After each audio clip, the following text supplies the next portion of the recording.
I wasn't dreaming. Odd, since I'd had this dream before.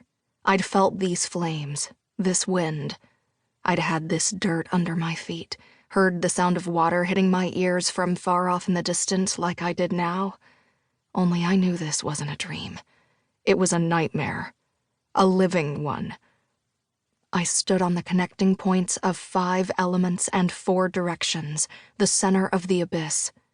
But there was no real light, only shadow. And I knew this wasn't a dream. Wasn't where the world crept over my skin and seeped into my soul. It had to be real. And I wasn't alone. Braylon stood near my shoulder, her wings tucked behind her, the right one brushing my hair. She'd once been human, my best friend.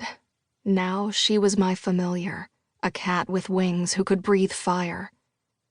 Recently, she'd found herself able to grow into the size of a panther as well. Fortunately for my shoulder, she'd reverted to her original size, around the size of a house cat. I knelt in the corner of a cave, at least it felt as if it could be one, and tried to control my breathing. Braylon nuzzled into the side of my face, and I reached up and tried to pet her, only I hit her wing instead and cursed under my breath. "I'm sorry," I whispered. I didn't know if anyone was listening, and I didn't want them to hear what I was saying.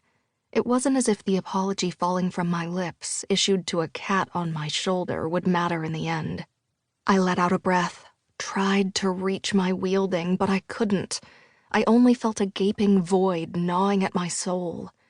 Panic slid through me at the thought, and I tried again. Nothing. Again. Nothing. No wielding.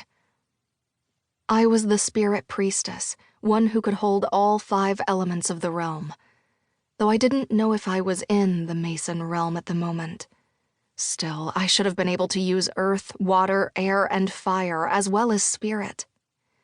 When I was in the human realm, I wasn't able to use my wielding to its full extent, but I could still feel the tendrils of power deep inside, spiraling through my body.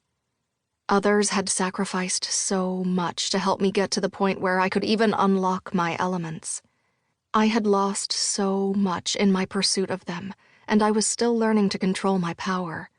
However, I should be able to feel them. Yet I couldn't. It was as if something had blocked me, dampened my senses, and I couldn't understand why.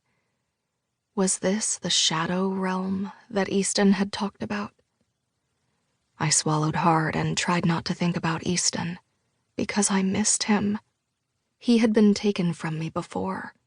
After enduring so much, after breaking the curse, finding him, and losing so many of our people along the way, now I had been taken. I would get back to him. I had to. I would get Braylon home, and I would find a way to protect the realm and bring the crystals back together. There was nearly no light in the cave, shadows all around me, but the thin sliver of illumination I saw danced along my skin and shone brightly. The sparkles within from the remnants of the 2 crystals, both the dark and the light, that had been embedded in my skin when they shattered. The obscurité and the lumière, fighting for so long, killing each other along the way, had destroyed their crystals as well. The crystals that kept the Masons alive. I didn't know what would happen now that they were gone. Could I use them somehow? I didn't think so. They had only just shattered, finally losing their fight in the war, and somehow becoming a part of me.